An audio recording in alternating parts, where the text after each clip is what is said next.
Hello students, you're welcome once again to this course, Information Privacy Engineering and Privacy by Design. And today we're going to look at the chapter 6. We're going to look at chapter 6, which is Malicious Software and Intruders. So we're going to quickly go through this chapter. It's about 40-something pages. And it's about all the malicious software and intruder in our network system. Without much ado, let's begin. Now, first of all, the malicious software and intruder. Let's have a general idea about malicious software and intruder.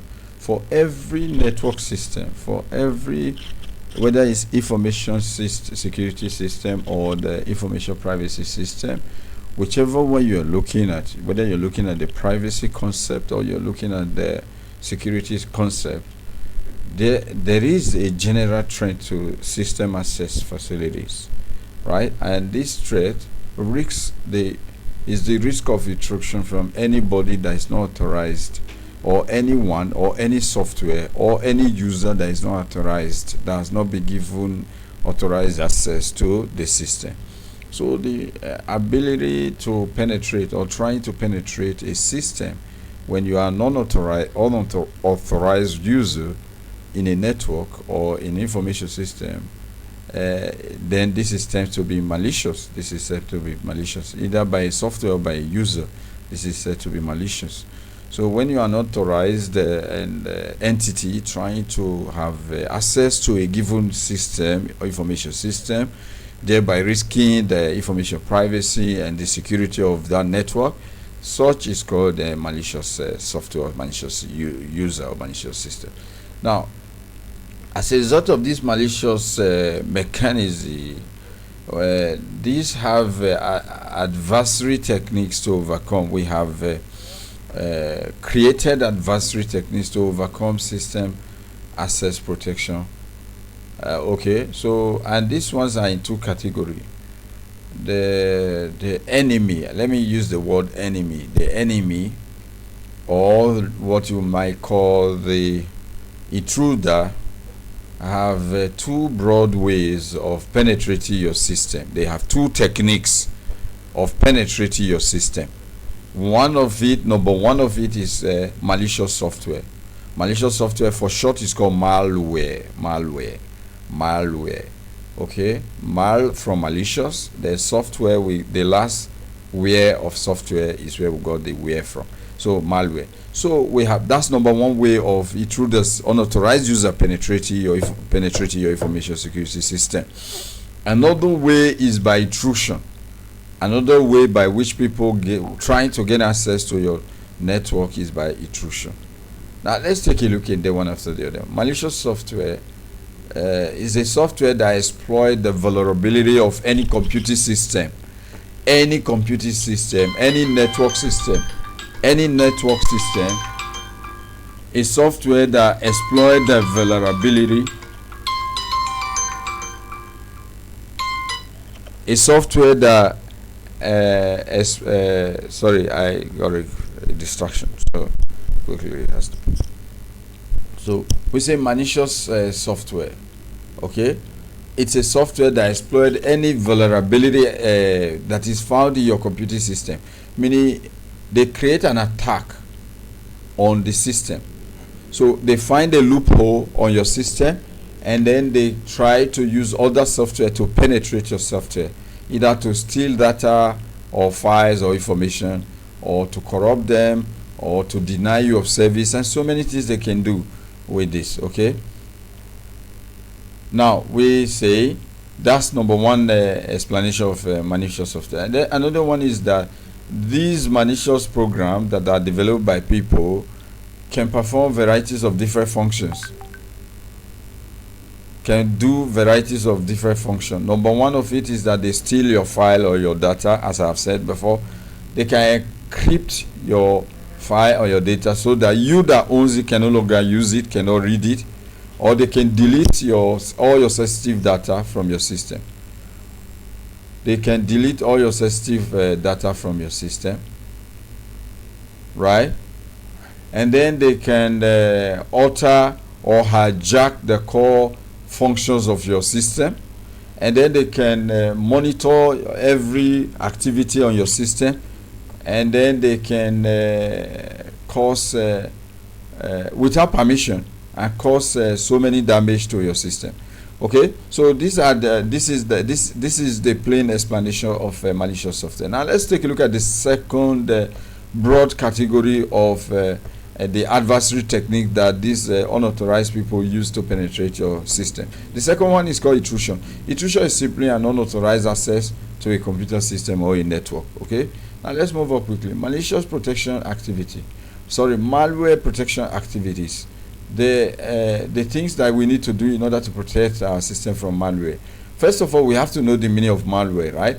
The ordinary concept definition. Malware is perhaps the most significant security threat compared to intrusion. The malware is what is mostly done to our system. Attackers normally use to attack us and steal our files and data, delete them, encrypt them, or whatever, than using intrusion method. Okay, so according to NIST SP 800-83, they publish an article called The Guide to Malware Incident Prevention and Handling for Desktop and Laptops. Okay, according to this article, malware, it was defined as a program that is covertly inserted into another program. So a malware is a program that is covertly and cleverly inserted into another program. That's the first thing you need to know. So it's a program, it's a coded program that is cleverly inserted into another program with the intention to destroy data. So not with good intention, with the sole intention to destroy your files, your data, your information, and so on and so forth, and to reel a destructive and intrusive program to cause a destruction on your system, on your enterprise, and also available of the victim's data. So they will make available of your data, they copy it, okay, and they can even relate it to other users and other applications, and if you have total access to your operating system. So a malware is a clever program that is intended to destroy your entire network, or to steal file from your entire network, or to encrypt all the data in your entire network, to disrupt it, and compromise the confidentiality of and the integrity and availability of your data. Okay, they will compromise your confidentiality, the integrity, and the big security objective. They will compromise them. Okay, the availability, the confidentiality, the integrity of your data will be compromised. Okay, so this is the meaning of a malware. Now, malware can pose a threat to application program, and also a threat to utility program. It's also a threat to programs such as editors, the software that you use for editing, compilers. Your compiler program is also a threat to them. It's also a threat to your kernel level programs. It's also a threat to your operating system, your entire operating system. So it's a big threat that we need to find a way to handle. Now, it can also be compromised, or a malicious website server. For example, malware can be used on compromised or malicious website and server. For example, if there are websites that are compromised, meaning they've been attacked already, so when you try to download a file from this website, then you can be attacked as well. Okay, or if you try to access a server that has been compromised, then you yourself will be in danger, will be in trouble as well. Okay, because sometimes they cleverly craft spam emails and send it to people. So when you open this email, then you get infected. When you open this email, it's just a trick that these guys use. They use it to steal sensitive personal information. Okay, they send you email, you open such email, and then you're in trouble. Then also malware authors use varieties of they use varieties of means to spread software that affect devices and network. They use different methods because we're going to describe different types of malware. Okay, they use different methodology to attack people. Okay, the malware can be unknowingly downloaded from compromised or malicious website and server. I already described this. Okay, can unknowingly, mistakenly downloaded from unknown or compromised or malicious website, or can also be downloaded from compromised server. Okay, can be delivered in email. We already also talked about this. You see, they can send it as email, and this will be very dangerous for us. Can be delivered over the internet by programs that are able to bypass or compromise system access controls. So they can be delivered onto the internet by just creating or coding some programs that can bypass, or that has programs that has ability to compromise the system access controls. Okay, then another way by which we can get it is that can be physically delivered with an infected USB drive. So especially with the one virus. You know, virus is a type of malware. Malware is the big umbrella, it's the big family, it's the big umbrella.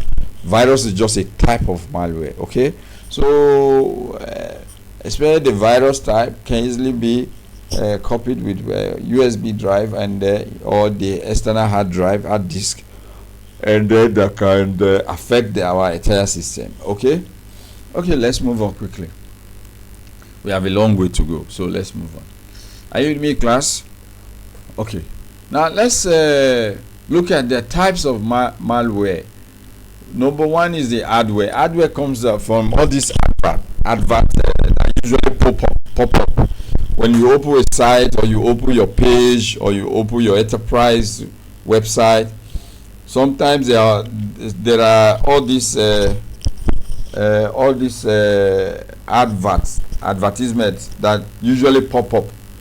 Okay, and then when you click on them, then they will redirect you to a browser that can compromise your entire system. So beware of what we call adware. Adware is a type of malware that usually come from all these regular adverts that usually pop up. Google advert that pops up in your page. Okay, now number two type of malware is called auto-router. Auto-router is a malware hacker tool. Is a tool used by hackers to break into new machine remotely. They stay in wherever they are. They use this tool, auto-router, to try to break into your computers. Okay, so that's what we call the auto-router. Number three is BOT, the boot.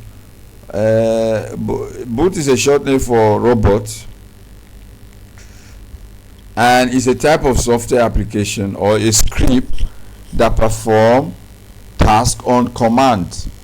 Okay, it's already like you have some algorithms, some commands that helps this to run. Okay, and allows the attacker to take complete control remotely of an affected computer. So once they have access to your computer, they will definitely take a complete control of it, because they have a program put in place, or a script they've written, program to attack your computer and have a total control of your computer. Now the compromised machine may be referred to as zombie, and a group of zombies or group of compromised machines are called botnets. They are called botnets. So these attackers, they attack so many different type of computers, and a group of this type of computers that have been compromised are called botnets. But a single computer that they have successfully attacked with a script or with a program or a command with which they use to attack you, a single one of this computer that is attacked is called zombie, and a group of them is called botnets. Now let's go to number 4 types of malware, which is called the backdoor, or what you also call the trapdoor. This is just a mechanism that bypasses a normal security check. It may allow unauthorized access to some functions of the system network.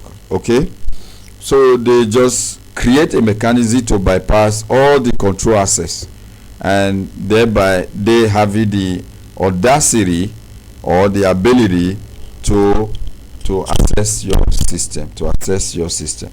Okay, so this type of malware is called the trapdoor or the backdoor malware. Now let's move on. Number 5 of malware is called cryptojacking. Okay, cryptojacking is when these attackers, they try to take over your computing resources, all your data and files in your system or your network or on your enterprise as well, entirely, and then they try to take all the computing resources on your enterprise machines, and also to mine your cryptocurrency from the name cryptojacking. When they take over, it's a type of program they develop to access all your computing resources and mine all your cryptocurrency in your system. So this type are called cryptojacking. Okay, the threat is the loss of your processing and memory resources of your or to the cryptojacker. The cryptojacker is the guy who has hacked you and taking over your system resources and mining all your cryptocurrency businesses that you have on your system. They steal all your cryptocurrency businesses in your system, like your Bitcoin, Ethereum, your Dogecoin, and so many other coins that you trade on. Okay, then number 6 type of malware is called the downloader. Okay, as the name implies, this is a program that stores other items on it on your machines. You try to download anything from the website using a downloader. Now sometimes these hackers, they sell some programs and embed it with this downloader. So anytime you use the downloader, then you get attacked, right? Usually a downloader is sent in an email message. Usually, there's always an attachment to an email, right? So they put this downloader malware in form of a document that they attach to you, and then when you try to download the document, then you get this type of malware attack on your system. Number 8 type of malware is called the dropper. Dropper is a malware installer that surreptitiously carries viruses. Okay, it continuously and constantly carries viruses. Okay, it also carries what we call the backdoor, the one we talked about, the backdoor or the trapdoor, and other malicious software to be executed on the compromised machine. So they carry all these backdoor, viruses, and any other malicious software, and then get them executed in your machine so that your machine can be compromised. Droppers don't cause harm directly, but can deliver malware payloads onto target machine without you detecting or finding out that this dropper has dropped some malware into your machines. Then number 9 is exploit. Exploits are just code specific to single vulnerability or set of vulnerability. A code that is sent to maybe a specific person. The person who is sending this knows about you a lot, so he finds a way to write code to you or to your network or to your system to cause, because he has already known. Usually this can also come from within, like one of your employees in your organization. They already see where your system is vulnerable, and then they can send exploit, a malware called exploit, to attack your system. Then we have what we call the polymorphic dropper. Polymorphic dropper is also called the polymorphic packer. As the name implies, packer is a software exploit tool that bundles several types of because it's a packer, right? It will bundle several types of malware into your single package, such as your email attachment, such as your email attachment, and that can force its signature to mutate over time, making it difficult to detect and also difficult to remove. So this type of dropper is called polymorphic dropper, because although it comes as an email attachment, but it has ability to always mutate its signature so that it becomes difficult for you to find out and to delete. Now another type of malware, which number 10 is or 11, is floater. A tool used to attack network computer system with large volume of traffic is called floater. With a large volume of traffic, to carry out a denial of service on that network is called a floater. Floater is used, just a tool that is used by hackers to attack your entire network system to cause a denial of service. Usually they go after big network. Floater is used on big network. So let's go to the next one. Keylogger. A keylogger is a tool that captures keystrokes on any compromised system, all your important things on any compromised system. Okay, let's go to the next one, which is Kit virus generator. Kit is also known as virus generator. It's just a set of tools for generating new viruses automatically. A tool that is developed and sent to a computer system to auto-generate viruses in your computer system. Okay, this falls under virus. Okay, the virus you get in your system is as a result of Kit, which is usually sometimes what these people propagate through networks, and they get automatic. Once it gets to your computer, it generates viruses, new viruses automatically, and this can harm or attack your system. Then we got what we call the logic bomb. The logic bomb is also a type of malware, which is a program inserted into software by an intruder that lies dormant until predefined time. So it's like there's a threshold, there's a predefined time. They send it to your system. It will not do anything to you till the time of program. And the program a specific time when it will launch.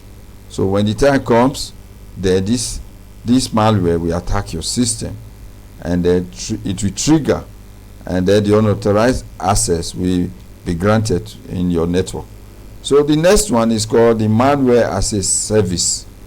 Malware as a service is also a malware that should be treated. This is coming from a web-based provision of malware. Okay, this is coming from browsing from a website. Maze, its short name is Maze. Maze may provide access to botnets. You know, remember botnets is a group of zombies. Okay, group of zombies.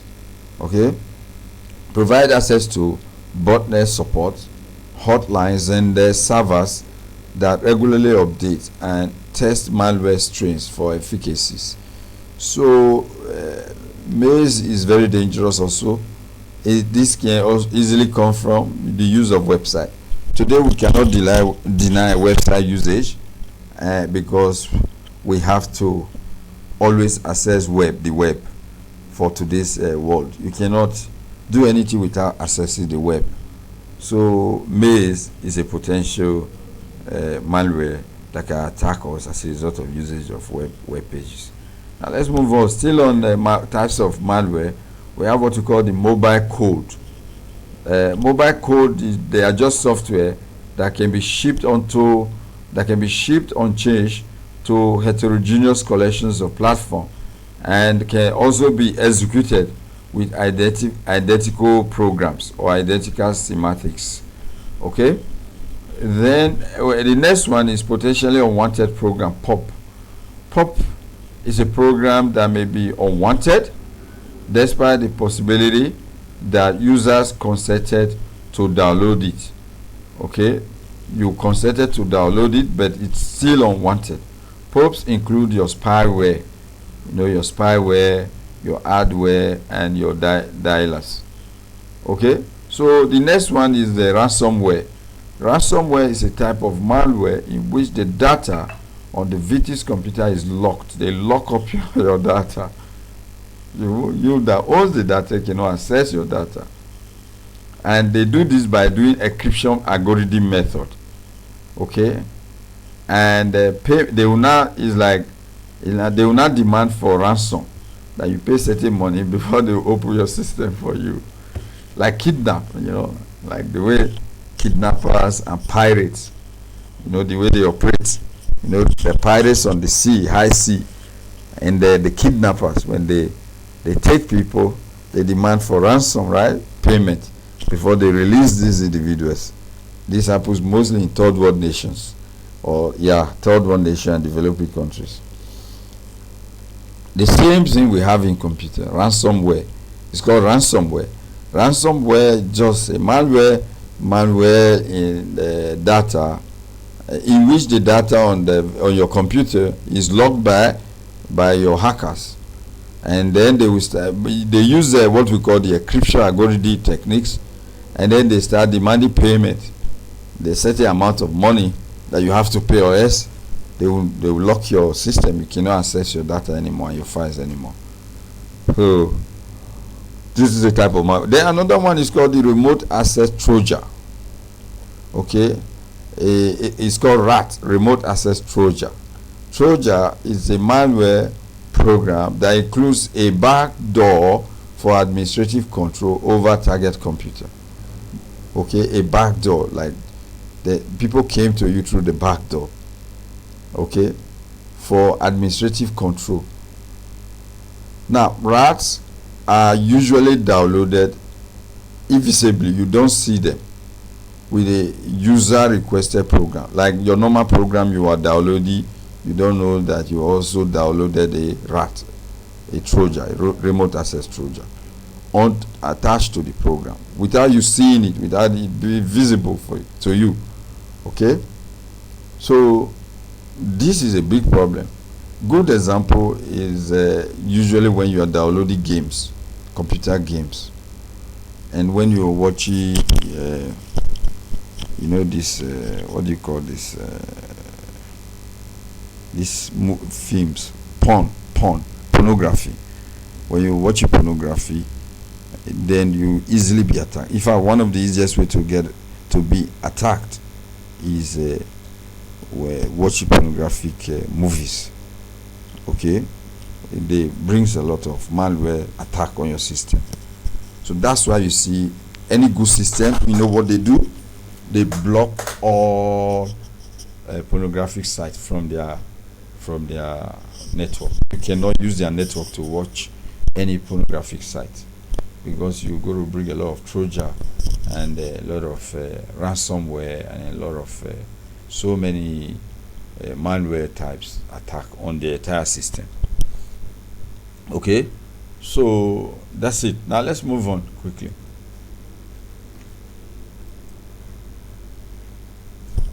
Then we still have types of malware still on the go. We have what we call the rootkit. The rootkit is a set of hacker tools used after the attacker has broken into a computer system and gained root level access. So the rootkit is what they use after they've accessed they gain access to your information system, and then they use this rootkey to access your files and everything. Then we have what we call another type of malware called the scraper. A scraper is a simple program that searches a computer's memory for a sequence of data that match particular pattern. This one is usually what people use to steal the credit card details. Scrapers, they'll scrape you and wipe off your money from your account. Okay, they use the scraper. It's just a sequence of code that is used to constantly search your memory and till they find a match for your credit card details. Okay, this type of malware is called scraper. Then there is what we call the spammer program. This one always comes with the email also, a program that is used to send large volumes of unwanted email to people. Some people they just broadcast emails, deliver emails to so many people. Sometimes you receive email that you did not solicit for, but sometimes if your system is well protected, those type of email, they go to spam, they go to your spam mails. So this program they use is called the spammer program. The another type of malware is the spyware. Spyware is a software that collects information from your computer and then we transmit it to another computer. That's why we call it spy. It will spy on you, come to your computer. It's a program that can collect your information from your computer and then send them to another computer. They're still on the types of malware. We have what we call the Trojan horse. The Trojan horse, it's a type of malware in which a computer program that appears to have useful functions but also has a hidden and potentially malicious function that evades security mechanism. So it's just a program that looks very useful. You feel, oh, you want to download it, or you want to download maybe this troubleshooter, you want to download whatever, and then you want to download Photoshop, for example, Adobe Photoshop, which is a useful program, right, for your designs, for your creative designs, which is very good.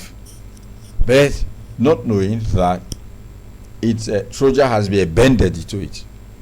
So Trojan, it's a computer program that appears to be useful, appears to have useful function, but in it has hidden potentially malicious function that can invade your entire security mechanism.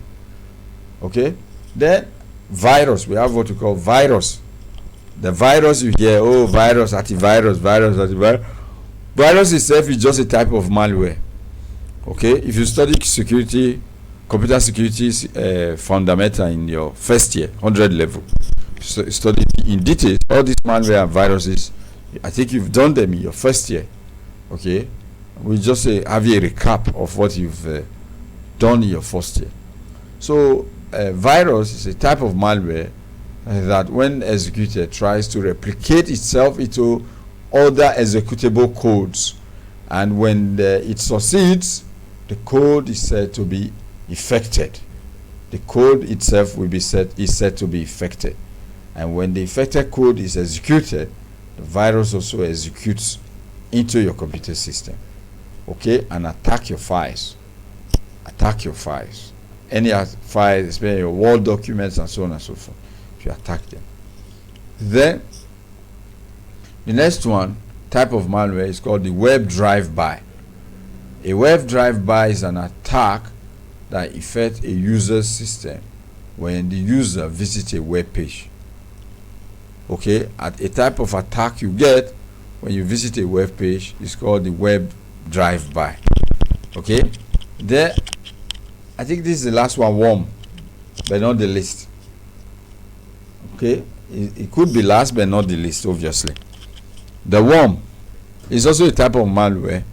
It's a computer program that can run independently. Worm is just a computer program that can run independently and can travel and complete working version of itself or to other hosts on your network. It will run independently and propagate itself and copy and paste itself onto another host on the network. So it's dangerous and it's going to destroy your file. Now let's take a look at the nature of malware threat, the type of threat you get from this type of malware.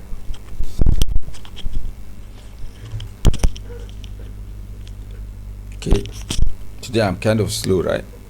Not the usual me. Okay, now let's take a look at the nature of the malware threat that you can get.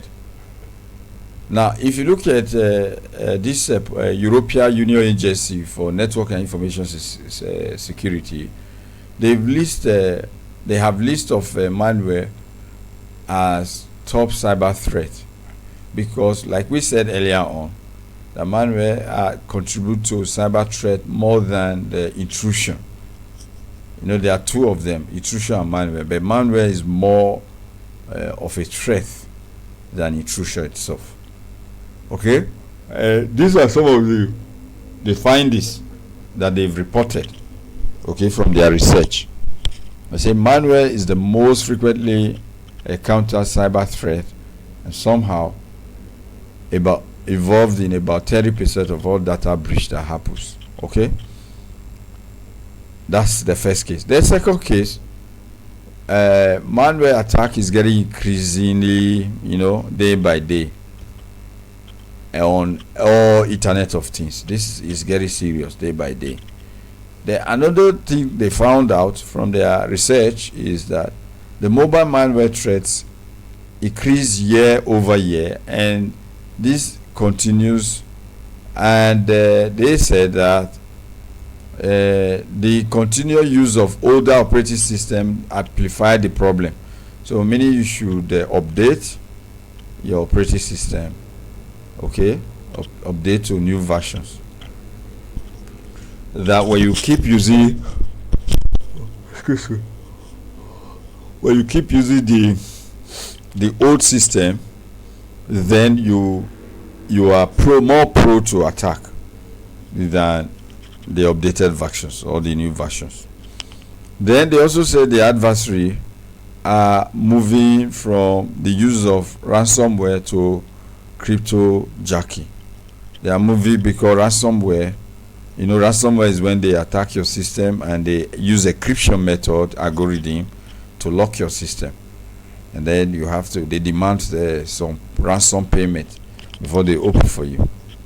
But now the research shows that they are moving away from this to crypto, because people have backup. People back up their data and their files. So when you attack them, then what they do, they let you go away with that, and then they go back to their backup instead of paying ransom. So these attackers are beginning to realize that this one is getting outdated. So they now move it to cryptojacking. Remember, your cryptojacking is a type of malware that has programs that is capable of accessing your network resource and at the same time attacking your cryptocurrency pages and transactions on your system, your computer systems. So these attackers are moving now to cryptojacking. Okay. Excuse me. Okay, the next one is Clickless Malware, which is automated malware injection programs that do not require user actions to activate. Is presenting an increasing threat nowadays. It's becoming a big threat nowadays because you didn't click it by itself. It just automatically start performing function in your system. You didn't allow it. Okay, there are some type of malware. It's you that actually, because you are downloading a particular program, that click run, and then there's this, because they're embedded in this software, they find their way to your system. However, nowadays we say there are some programs that are called clickless malware that auto update and auto find their way to automated. They are called automated malware that can find their way into your system and attack your system. There has also been a rise in the fileless malware, okay, which is just a code that reside in the RAM or propagate through the use of carefully crafted script to infect its host. Okay, these ones are found in the RAM. They are fileless. They are no longer like file that you have to download before you get attacked, or folders that you have to download before you get attacked. They are called fileless malware. They are a group of malware that do not require you to download anything before you get attacked. Okay, then there has also been growth in the use of open source malware. Many companies, they use open source database for their system applications. So there are increasingly open source malware after committing cybercrime and attacking and people leveraging on open source database. So let's move on quickly. Here is a diagram showing the malware system entity relationship. Okay, you can see alerting / reporting analytics system, and here you have network malware, you have the different type endpoint protection software, software used to protect the system, configuration enforcement system. So here they configure the system to protect against malware. Okay, here is the Internet of Things, the IT things, your computer, your desktop, or your iPhone, your printers. So these are vulnerable. But when you protect them, they may be like with fireware, then maybe your attack will be minimized. Now let's go to practical malware protection. How do you protect your system against malware? First of all, we say that in the whole IT architecture, which includes the management of the IT systems, the administrators, and the technicians of IT, one thing they have to know, they have to learn to implement a number of practical measures to provide the best protection that is out there in order to prevent hackers from having direct access to your system. The first and foremost thing to do as a IT administrator or manager or whatever technician, the first and foremost to do when you are being hired by corporations to be their IT staff or to be their system manager, then you used to first of all define the procedure and responsibility to deal with malware protections on your system. You must design procedures and responsibility, what you're supposed to do, your task, in order to deal with the malware protection on the system. Then in doing this, you need adequate training. In order to be able to do this, the organization should provide adequate training to these IT administrators and the system analysts to have the prerequisite knowledge to be able to deal with these malware issues by providing and ensuring a protected malware system. So, and then also you should also be able to report when these things are happening to your system, and also find a way to recover the attack laid by the malicious people or programs or software.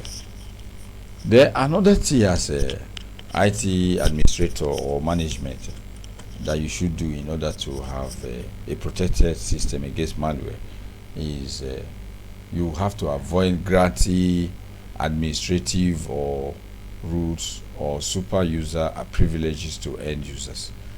Like you cannot grant the top user capability to anyone and everyone that is authorized user on your system. So you must draw a line, a borderline, as to which access can be granted to which employee on the entire system network. Then another thing to note is to have a system and policies in place to keep track of where all your sensitive data of the organization are located. You have to keep the track where they are, and you should be able to erase any data that is no longer needed in the organization, so that you can concentrate your security resources on system containing the sensitive data. Okay. Then another thing that you have to do as administrator or management of IT management is you have to conduct regular review of your software and data content of system. Okay. Okay, you have to conduct a review by a critical business processor. Okay. Then again, you have to ensure that the user and the server platform are well managed. As an IT manager, you must ensure that the user and the server platform are well managed. In doing this, you have to ensure that the user and the server platform are well managed. You have to install security updates. Okay, you have to always install security updates when they are available, right? then you have to enforce password selection policies to prevent password guessing by any useless malware trying to have access to your system or to infect your system. You must enforce the password selection program. Okay? And then you must monitor the system as an IT administrator or manager. You must monitor the system for new unexplained listening network ports. Okay? Then still on your practical malware protection, in order to protect your system against malware, you have to ensure that the key staff regularly participate in security training and they are aware or they have awareness of whatever is happening that has to do with malware. Then again, you have to establish a formal policy, a policy prohibiting the use of unauthorized software. You must create this policy to prohibit any unauthorized user. Okay? Still on the practical malware protection, you have to install and maintain the endpoint defenses on your system. You have to install and maintain the endpoint defenses on your system. Now, how do you do this? In doing this, you have to use centrally managed antivirus and anti-spyware. You have to enable and also configure host-based firewall on your system. You have to enable and configure host-based intrusion prevention on your system. You have to make available protection software that is licensed for personal use. Okay, you have to make it available for your organization. So when you do this, you'll be able to, then you successfully installed and you'll be able to maintain the endpoint defenses. Then, so also on practical case, what you can use to protect your entire information system and information privacy from malware, malicious software, is to use what we call the DNS, domain name system based protection, where practicable. So DNS is a domain name system, okay?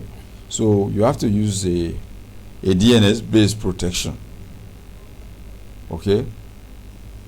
So there is a protection that is provided for every domain system at the point of your purchase of domain, so that because anything to get access to your network, it has to first of all identify your domain. So when you have a strong firewall types that can protect the domain, the entrance, then this will reduce the attack on your entire system. Then another thing you have to do is, as a IT management staff or IT administrator, you have to use what we call the web filtering software. Okay, you have to use the web filtering software to filter any services or any things from the website from getting into your enterprise. Then also another thing you have to do, you have to find a way to implement application whitelisting where possible. Whitelisting helps to protect the malicious software attack on your entire enterprise.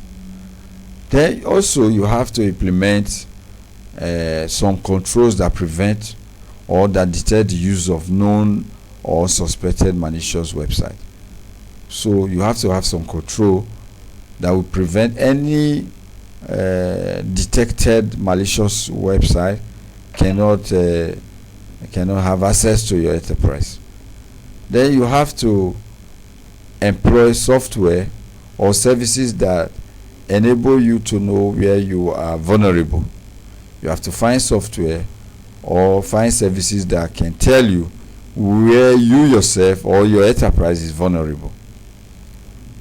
Still on malware, practical malware protection, then as an IT management or administrator, you have to gather the vulnerability and threat information from online source. Now, where can you get this vulnerability and threat information from? You can get it from the Google Hostmasters tools. to scan your site and report malware. You can get them from the Google's Hostmaster tools to always help you to scan your site and report any malicious software that is available. Then another place you can get the vulnerability and threat information from is the D-Sheet, a service of the Internet Storm Center that provides varieties of tools that can protect your system. Then another practical thing you can do as an IT administrator is to monitor available logs and network activities. Okay, you have to monitor all the available logs and all the network activities that can indicate any malicious software. And this will include: 1, checking antivirus logs, always checking your antivirus logs. 2, always checking your DNS, the domain name system traffic, for queries to know if there's any known malware hosted domains. Then you also have to keep checking and centralizing the logs management and applying appropriate logic to identify out of spec results.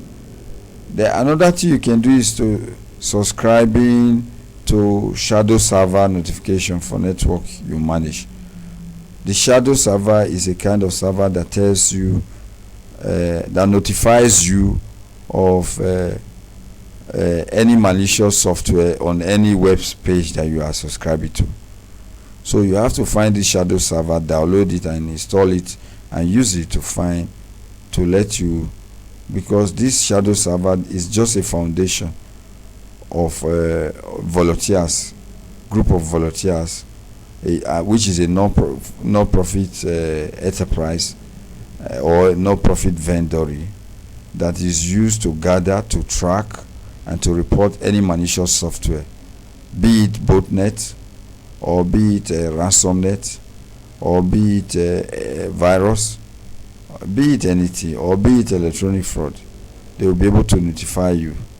Okay, so this shadow server, as an IT expert, you have to have it, install it, and use it to check the system. Then you have to have a backup strategy for your endpoints. You must have backups in case anything happens. Ensure that the backup stream is encrypted over the internet and enterprise network. You encrypt it, you code it, so that people cannot read it and see it. Okay?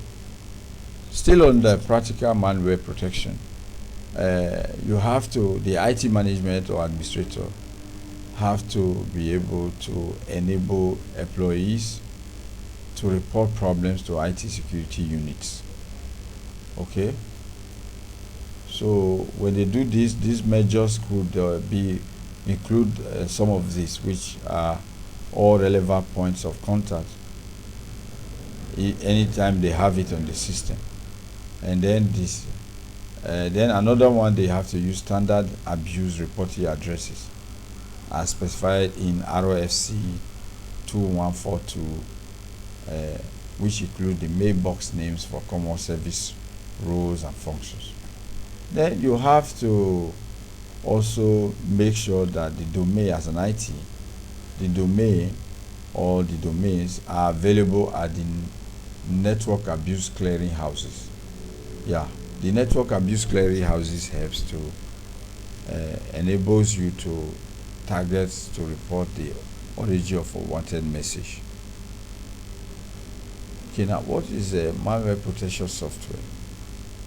Malware protection software is a software which refers to automated tools used to mitigate threats. Mitigate means to solve threat related problem, okay, or to overcome threat related problem from broad range of ever evolving malware types. Okay, now let's move on. capability of malware protection software. The SP800A3 lists the following as desired capability in malware protection software. First and foremost, you must scan the critical host component. Okay, such a good example is your startup files and boot records. You have to scan. Scanning is very encouraged. Then number two, watching real-time activities on your host to check for suspicious activity. Number three is you monitor the behavior of some applications such as your email, your web browsers, and your instant messaging software.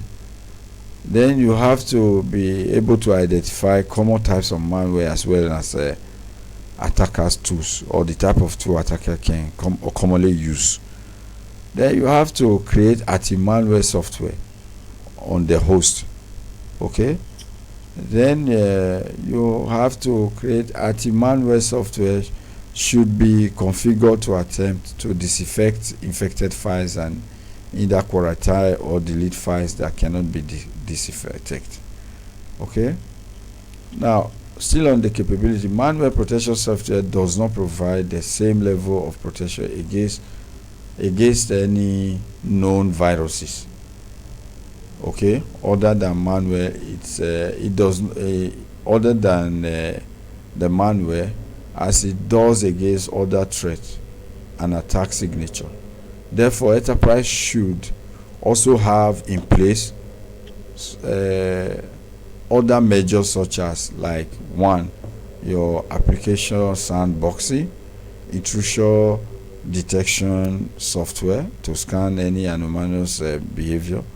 You should have in place or should be aware of training providing guidance to users on malware incident prevention. You should always be aware of this type of training and get yourself engaged with this type of training. Then you should be able to use firewalls that by default deny unexpected behavior. Then you should be able to apply whitelisting to prevent intrusion. And also visualization and container techniques to separate application or operating system from other different users. Okay, now let's look at managing malware protection software. Here are some management policies that are used to manage malware protection software. First, you have to have documented procedures for selecting, installing, and configuring and updating and reviewing malware protection software. Then the next is to deploy malware protection software on all systems on all systems that is exposed to any malicious software attack. Okay.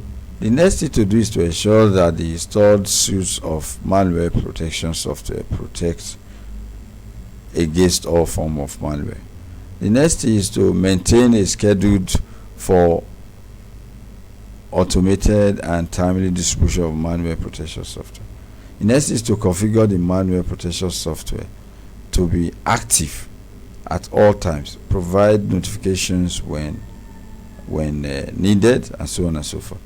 Then the last but not the least, to regularly review the device to ensure that the designated malware protection software is installed and is also enabled and also configured properly. Okay. Now let's go to what we call the firewalls. Firewalls, they are just like entities used to protect system against malwares. Okay. They are programs that are used to defend your system, either by isolating them from other external network. Okay.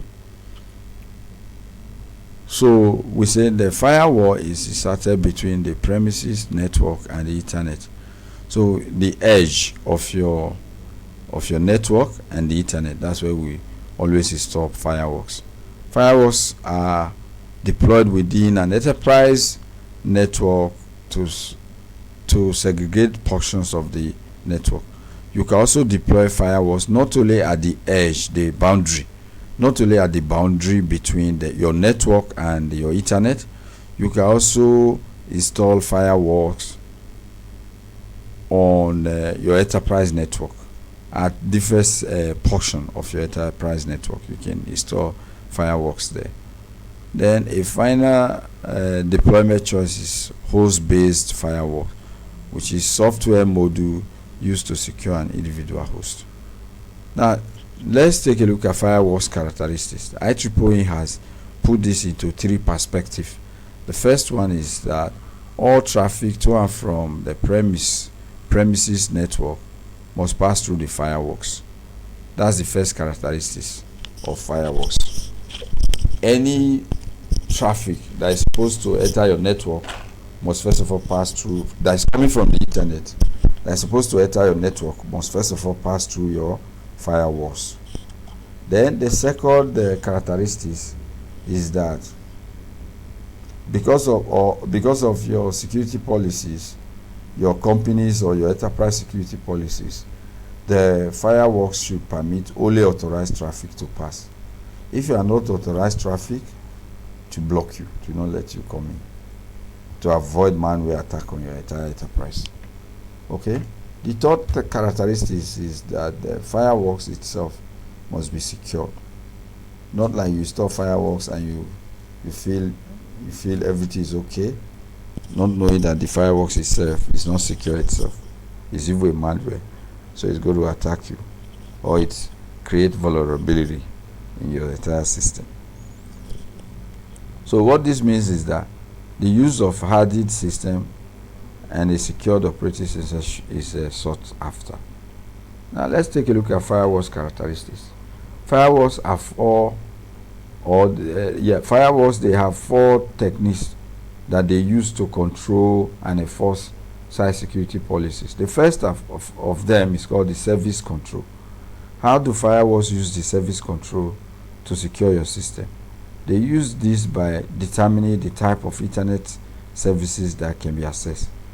So they will determine the type of internet services that your system can access.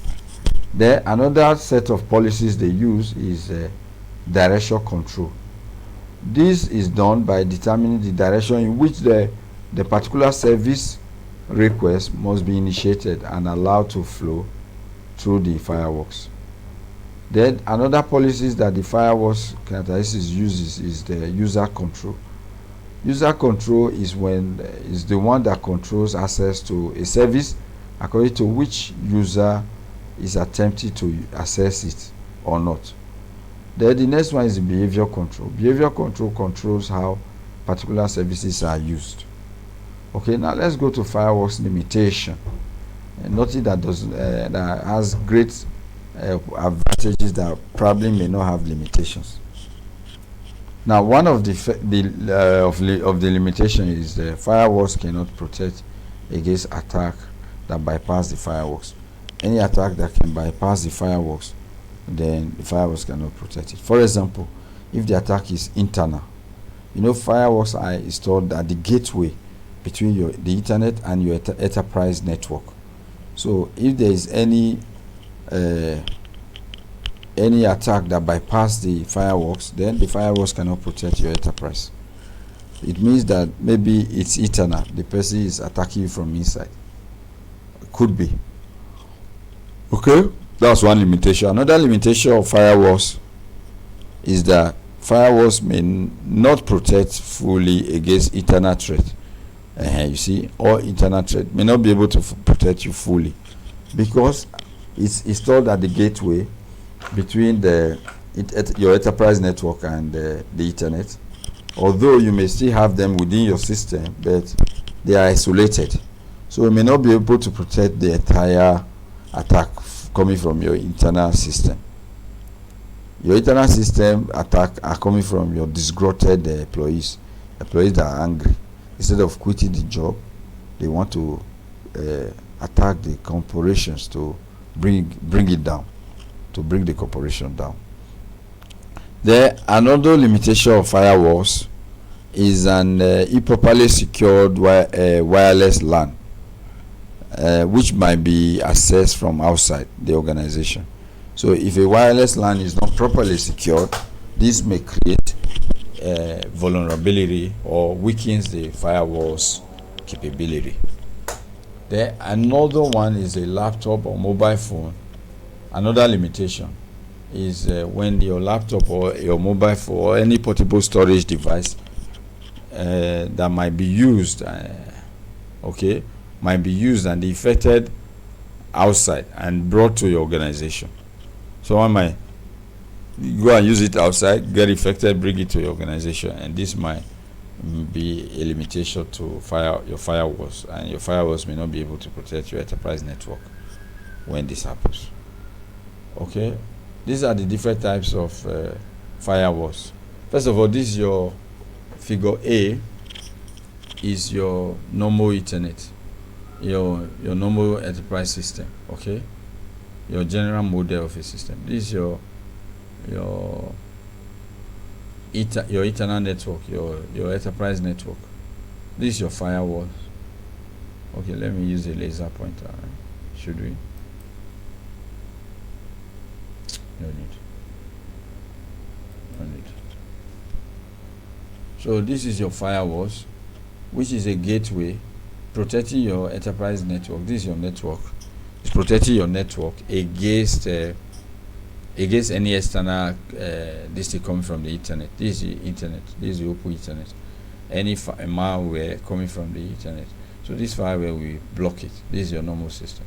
Now these are different modeling or different types of firewalls. First is the packet filtering firewalls. This one filters packets, okay, that is being transmitted. Okay, then this is the next one is stateful special firewalls. This one is a type. We're going to describe each and every one of them. Works on the transport system layer of your network. And then we have the third one, which is the application proxy firewalls, which is found in your application layer of your system. Then we have the circuit level proxy firewalls, which is found at the transport layer, and we're going to describe it as well. Now let's take a look at them one after the other. These are how it blocks. Your firewalls blocks. If it blocks a CCC, cannot access. Say we don't trust these people. So this is the comment. They block it. If they trust, they allow. Maybe not everything, but they allow some things. So this figure is showing what they block, what the firewalls blocks, what they let go. Now these are attacks on packet filtering firewalls, which is the first firewalls. You know, we say we have packet filtering firewall, we have stateful firewalls, we have circuit level firewalls, and then we have application proxy firewalls. So let's look at the attacks on the first one. The first firewall is called the packet filtering. Sometimes some of the attack can be made on the packet filtering firewalls, and appropriate countermeasure has to be taken. And let's look at the area the attackers can easily attack you. Okay, let's look at the areas the attackers can easily attack you, and what countermeasure you should take in order to prevent them. The first one is that they can attack your IP address spoofing. Okay, here the intruder transmit packets from the outside with a source IP address field containing an address of an internal host. They will send a message that contains the IP address of this internal host into the network. Now, one of the things you can do here is to countermeasure or to counteract what they've done is to discard a packet with an inside source address. So any packet coming to your network already having your inside source address, discard it. It's an attack. So the firewalls will discard it, we stop it. The firewall already detected that this is a malware that is coming to attack the system. Okay, Another area that you can be attacked is your source routing attack. Now the source station specify the route that every packet will go through. Okay, so in the hope of bypassing security measure that do not analyze the source routing information. So what you can do is that you also discard all the packets that use this option. Any packet using this option, then routing option, then you should discard it. Okay, then the third area is tiny fragment attack. Here the intruder uses the IP fragmentation option to create extremely small fragments and force the TCP, remember, is transmission control protocol.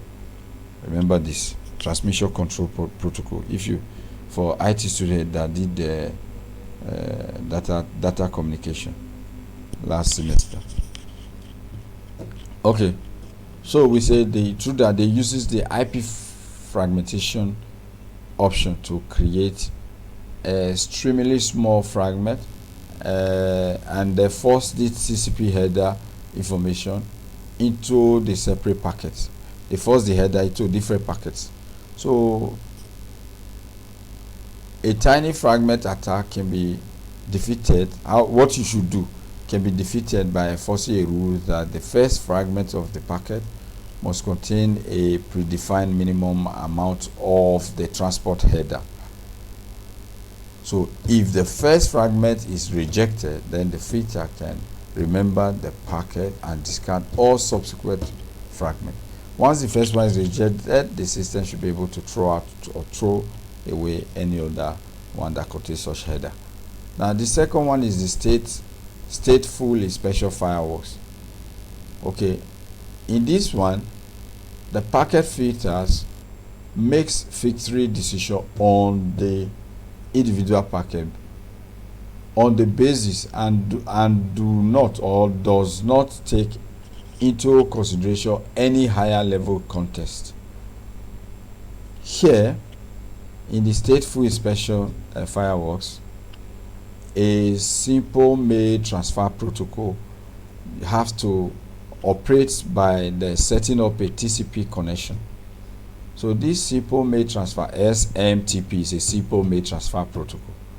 This simple mail transfer protocol will set up a TCP transmission control protocol connection between the client and the server, in which the TCP server port number, which identify the SMT, that's the simple mail transfer protocol server application, is 25. It identifies it that this SMT transfer protocol is 25. The TCP port number for the SMTP client is a number that is usually between 1024 to 65,535. This is a dynamically assigned number.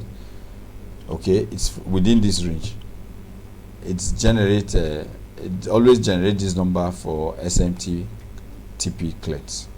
When an application that uses TCP creates a section with a remote host, it will create a TCP connections in which the TCP port number for the remote server is a number that is less than 1024, and the TCP port number for the local client is a number between 1024 and 65,335. So this is how the firewall does its work in order to protect intruders coming to bypass the entire system. These are a group of stateful firewalls connections state table examples. These are source addresses, these are source ports dynamically assigned, these are destination addresses, these are destination ports, these are connection, whether there's connection or no connection. Okay, so if it corresponds with all this, then a connection will be established. Now let's move on to application level gateway, or what you call the gateway proxy firewalls. So the gateway, application level gateway, is also called the application proxy firewalls. It acts as a relay of application level traffic. Now how does this work? It uses a mechanism whereby the user contacts the gateway using a TCP/IP application. Then the gateway asks the user for the name of the remote host to be accessed, and then when the users now tells or respond or send the remote host to be accessed, provides it a valid ID and authentication information will be issued. Then the gateway contacts the application on the remote host and relay this TCP/IP segment information containing the application data between the two endpoints. Say, okay, this is the message from so host to, or so person to so user. So it will identify, create a connection using a TCP/IP application gateway system. Okay, so this is how this does this work. Then another thing is that the application level gateway, or what you call the application proxy, can be configured to support only specific feature of application that the network administrator consider acceptable, while denying all other features. So this application proxy is only configured to protect the system on some features only, not everything. And then it also tends to be more secure than the packet filters. Then needs only to scrutinize a few allowable applications. Why is it more secure? Because it already established a connection between the sender and the receiver. So a connection is already established using a TCP/IP application. Okay. Then it's easy to log and audit all incoming traffic at the application level because a connection is already established. Then a prime disadvantage of this type of gateway is additional processing overheads on the connection. Now let's move on. Today I'm not too feeling alright, okay? I'm taking the class like I have to take the class, okay? Not too alright. So you have to bear with me, okay? Now we have what we call the fourth one, the fourth firewalls, called the circuit level gateway. Okay, this one has phases. First of all, a circuit level gateway, or what you call the circuit level proxy, is a standalone system or a specialized function performed by an application level gateway for certain application. So it's a standalone. It's something that you apply, that is built and implemented to prevent access to enterprise network. It does not permit an end-to-end TCP connection. It's different from the one application gateway we talked about just now that uses a TCP/IP application connections. Okay, this one does not. The circuit level gateway does not permit an end-to-end TCP. TCP is a transmission control protocol, like I said earlier. Okay, it does not allow TCP connection to be established between one user and the other user on different network. Now the gateway sets up two TCP connections. How this one works is that it sets up two TCP connections. One between itself and the TCP user on the inner host, and one between itself and the TCP user on outside host. So this is how this one works. That's why we call it a circuit. It sets up two TCP connections, one between itself and inner host and one between itself and outside host. Then when the two connections are established, the gateway relays TCP segments from one connection to the other connection without examining the content anymore, because it's the one that establishes the connection. So it will just establish, once the establishment is done, then it just relays without examining the content that of the message passing through the network. Then another thing that the circuit level gateway does is that the security function consists of determining which connection will be allowed. So it has a security function. Remember, it's a standalone that can help to check any malicious malware attack on your enterprise network. Now, a typical use is a situation in which the system administrator trusts the internal users. So one good use is when we trust the internal user so we can use the secure level gateway. Okay, they also can be configured to support application level or proxy service on inbound connections. Inbound, we did the same system. Okay, inbound connection, secure level function for outbound connection. So it can be used for connection within the system and connection with outside the world. And let's go to what we call the next generation firewalls.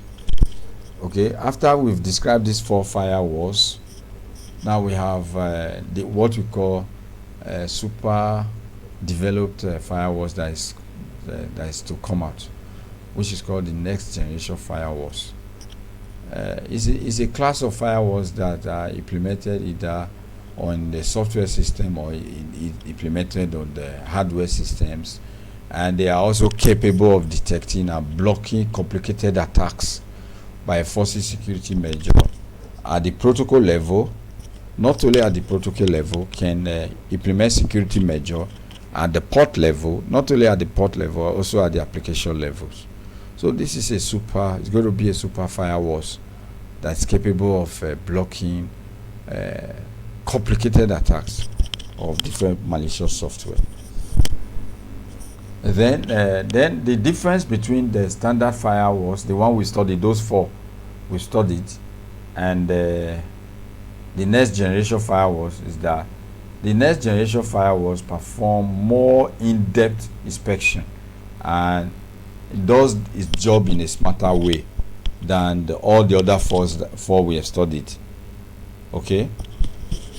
Then we also said the next generation firewalls provide additional features such as the active directory integration support. That's your SSH and SSL inspection. Carry out an inspection to ensure that there is no any malicious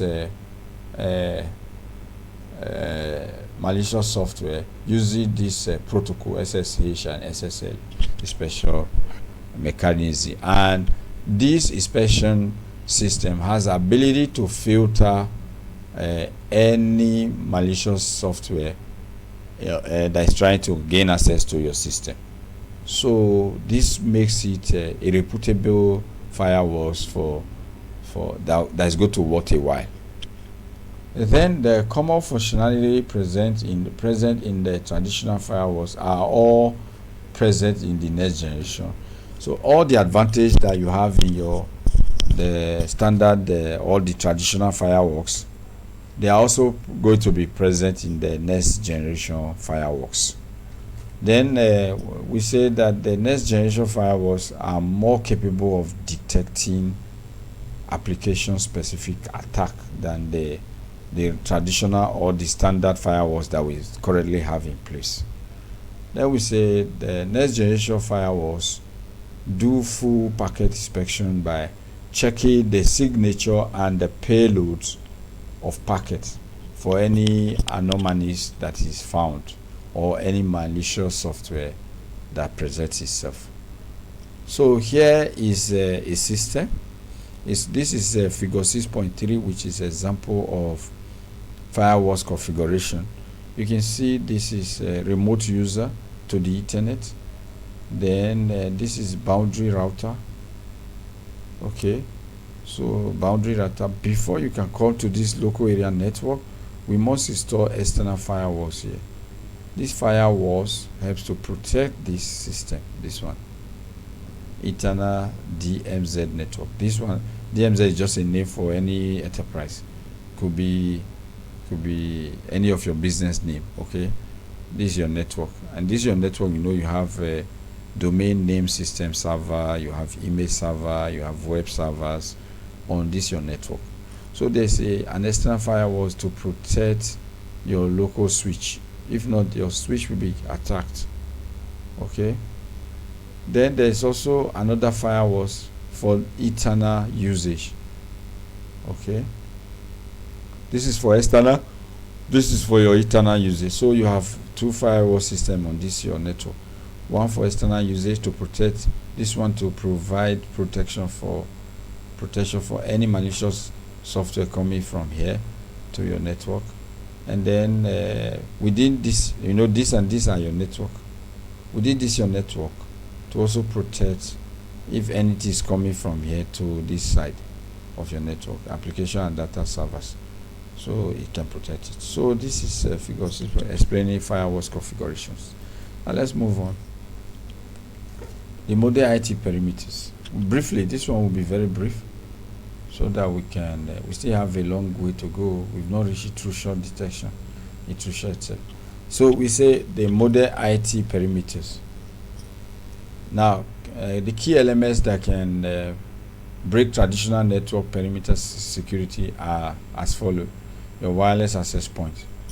So your wireless access points are vulnerable areas where malicious attack can take place, like your Wi-Fi apps and that are either knowingly or maliciously deployed inside the enterprise network enable mobile devices on the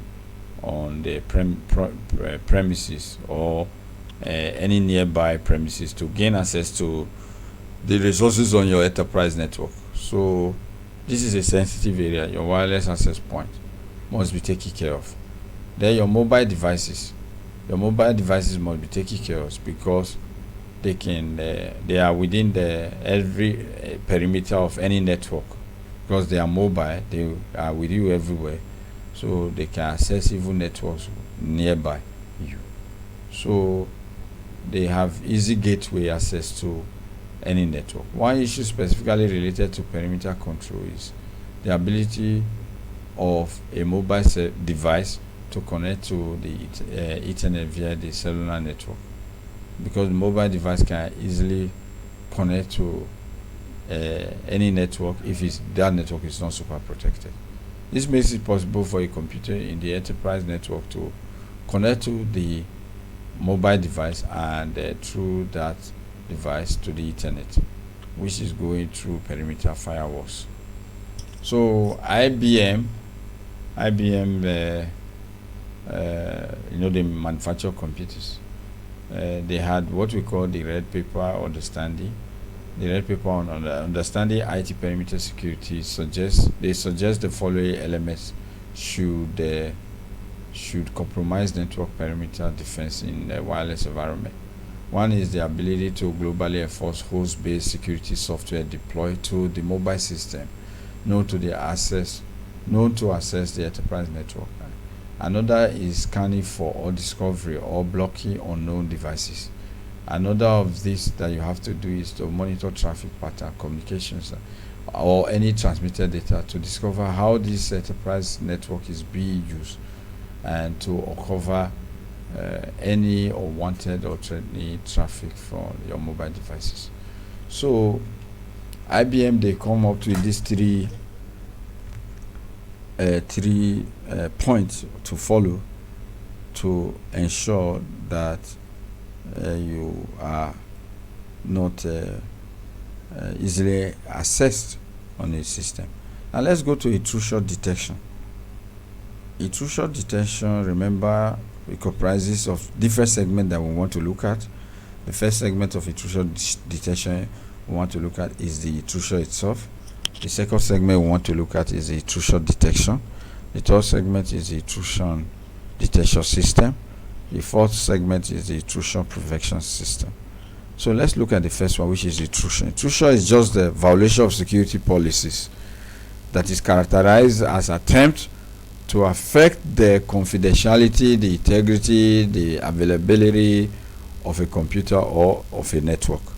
That's intrusion. When people violate your security policy and they have any unauthorized user have access to your network, that's intrusion. Now let's take a look at briefly. We're still going to look at them one after the other. Briefly, intrusion detection. Intrusion detection is the process of collecting information about events occurring in a computer system or network, or analyzing them for signs of intrusion. So when you collect information about the event that is occurring in your system or your network, and you analyze them for signs of intrusion, then it's called intrusion detection. You try to detect the where people can intrude into your network.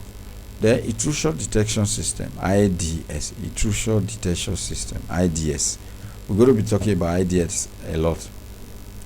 Intrusion detection system is a hardware or a software product that gathers and analyzes the information from various areas within the computers or within your network for the purpose of finding and or for the purpose of providing real-time or near real-time warning of attempts to access system resources in an unauthorized manner. So intrusion detection system is a program that you have developed to help to isolate and find anyone that is trying to gain access to your system. Okay, any unauthorized user that is trying to gain access to your system. Okay, then we have what we call intrusion prevention system. The prevention system is an extension of the detection system. Okay, so once the system intrusion has been detected, then we will now be able to provide a capability to attempt to block or to prevent or the detected malicious activity. So prevention system is an extension of the detection system. Once the system intrusion has been detected, then we now try to provide the capability to attempt to block or prevent the detected malicious activities. To a certain extent, an intrusion prevention system can be viewed as a combination of intrusion detection system and a firewalls. Combination of IDS and firewalls is what we call the intrusion prevention system. Now let's look at intrusion detection. Like I said, we're going to be talking about one after the other in details. Let's take a look at intrusion detection. Like we said briefly before, the intrusion detection system can be classified as follow: host-based IDS. We have what we call the host-based, and we have what we call the network-based IDS. Now let's look at them one after the other. The host-based IDS. The host-based IDS monitors the characteristics of a single host. That's why the name comes host-based, of a single host and the event that is occurring within the host for any suspicious activity that is happening around that host. And also the host base can determine exactly within or which process and users accounts are involved in a particular attack on the operating system. Okay, then the host based also IDS can also can more readily see the intended outcome of any attempted attack, because they can directly access and monitor the data files and the system processes. Okay, then like we said, intrusion detection system comprised of two: the host based intrusion detection system and the network based intrusion detection system. Now let's talk about the network based intrusion detection system. As the name implies, this one monitors the network traffic for any particular network segment or devices on the network. By what? By way of analyzing the network, by way of transporting what is on the network, and by way of applying or application protocol to identify suspicious activities. So this detection system, network detection system, or network-based intrusion detection system, helps to analyze the network, helps to transport, helps to apply some protocols to identify any suspicious activities that is about to take place on the network. Now let's take a look at intrusion detection itself, or intrusion detection system itself. Intrusion detection system are broadly categorized into three logical components. The first one is the sensor, the second one is the analyzer, the third one is user interface. The sensor is the one that detects, responsible for collecting data and forwarding this information to the analyzer to detect the data or anything and forward it to the analyzer to look at it and tell what it is. So the analyzer component of the intrusion detection system helps to analyze or is responsible for determining if an intrusion has occurred or may provide a guidance about what actions to take as a result of the intrusion. It helps to tell if intrusion has occurred or what action we can take if there is any intrusion. Then the user interface, which is the third component, logical component of intrusion detection system, is the user interface, and this user interface helps to the user interface to an IDS, to intrusion detection system, enable a user to view the output from the system and also to control the behavior of the system. So let's move on quickly. Basic intrusion detection principles. Some principle that is used to detect intrusion in a system or in a network or on a host. One is that if an intrusion is detected quickly enough, then the intruder can be identified and ejected, thrown out from your system. Your detection mechanism in your system will be able to eject or throw this intruder out of your system, okay, before he commit havoc on your system. Then another principle that the intrusion detection uses is that if the detection is not sufficiently timely preempt the intruder, that the intruder was not caught early enough, the sooner that the intrusion is detected, then the lower the amount of damage this intruder might cause on your network enterprise. So we must have things in place that can detect the intruder early enough. Then another thing is an effective IDS can serve as a deterrent, acting to prevent intrusion. A good ID system is a deterrent, and it will help to prevent intruder from gaining access to your enterprise network. Then we also say that intrusion detection enables the collections of information about intrusion techniques that can be used to strengthen intrusion prevention measures. Now here are this is figure 6.4, which is about the approaches to intrusion detection. Here we say this is a known attack. Misuse detection accepted as normal if it's a known attack. Now it's accepted as normal if it's a known attack. This is a misuse detection. How can he accept it as normal? Okay, so it's a misuse. Then we have misuse detection and we have anomaly detection. Rejected as suspicious if it's a normal behavior. Okay, this is normal behavior.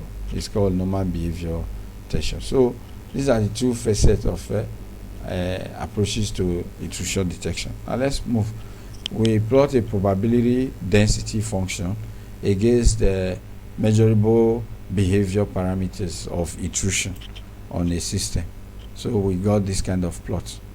Okay, here this first one up to here, let me use a laser. I think at this point I should use a laser pointer.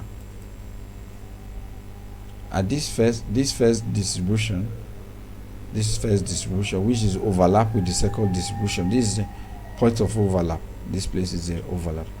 This one is the profile of the intruder behavior.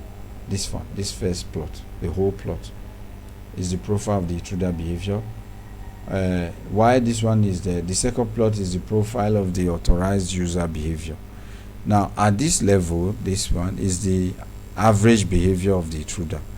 This one, the average. Why here is the average behavior of the authorized user. Okay, then this junction, this overlap, is called the observed or expected behavior. The overlap is the observed or expected behavior. Okay. Okay, now let's move on. Here is table 6.3, a test outcome. Test result, condition A occurs, condition A does not occur. This is probability, right? Test says A, true positive if condition A occurs, false positive if condition A does not occur. Test says not A, false negative if condition A occurs, and false true negative condition A does not occur. So these are test analysis carried out. Now let's go to host-based intrusion detection.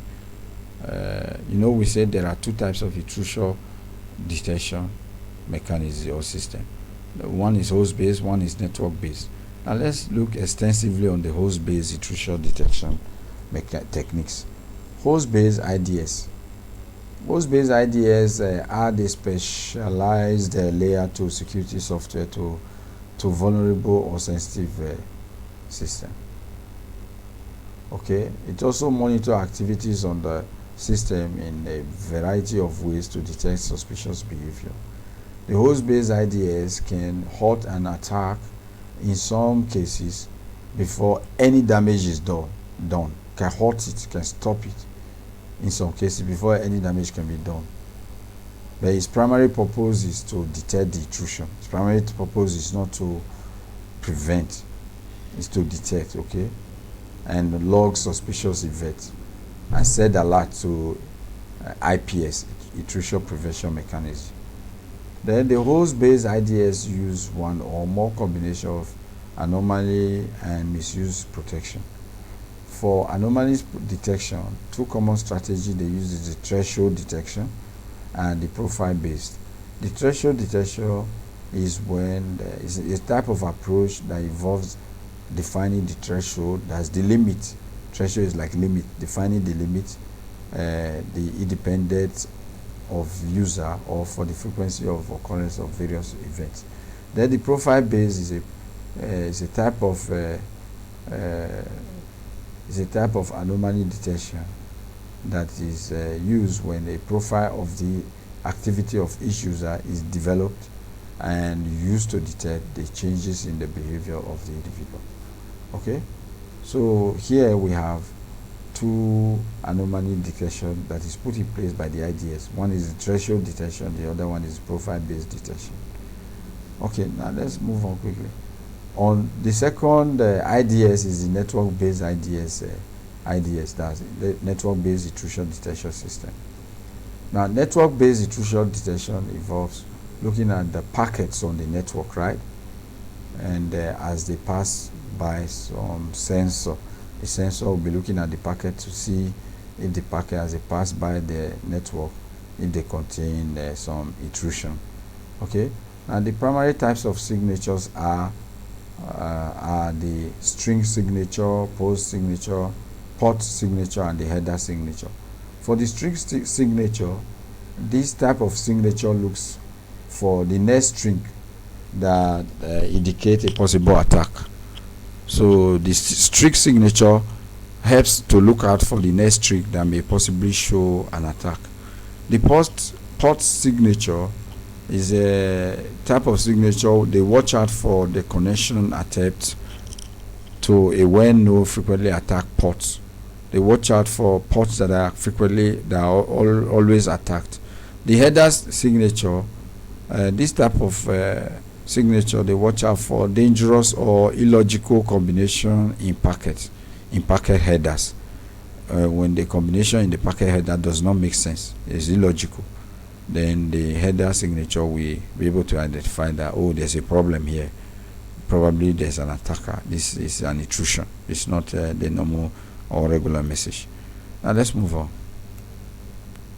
So still on the example of a need sensor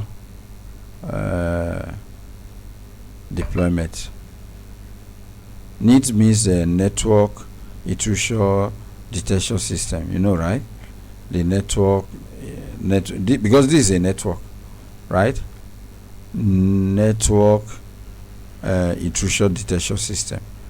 So you can see we have firewalls everywhere, and we have NITs. We put within this space to the Ethernet. We have NITs, network intrusion detection system, here, one here, and one here. We have external firewalls here. Despite we have firewalls, we still have network detection system within the network. See, LAN and switch router. After internal firewalls, you have a NIMS, network inspection detection system. So we have them everywhere on the network to detect if there is any intruder trying to access the network. Okay. Let's Ids Best Practices. Okay, this one we can just flip through them. The best practices set by IDS intrusion detection system. One is to create separate account for each IDS user.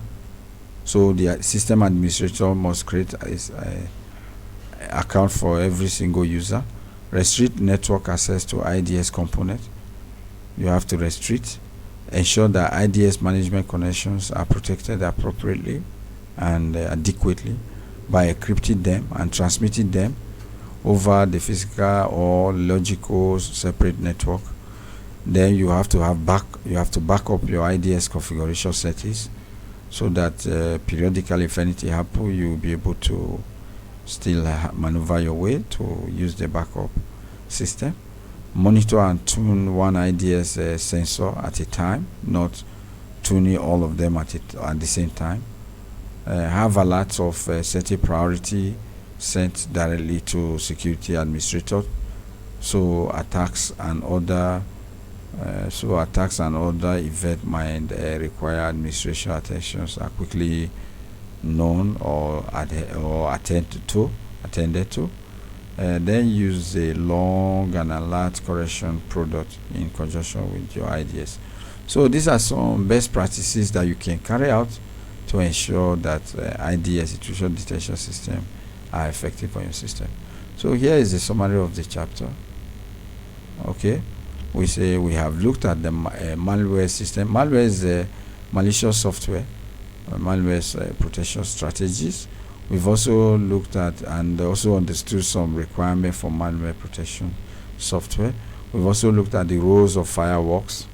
On the host firewalls as part of your computer and network security system or strategy. We looked at the list. We've listed the key characteristics of firewalls. We've also described the principal approaches to intrusion detection. So this is the end of our today's class. Thank you for your attendance. Okay. Once again, you're welcome to Waidsum University.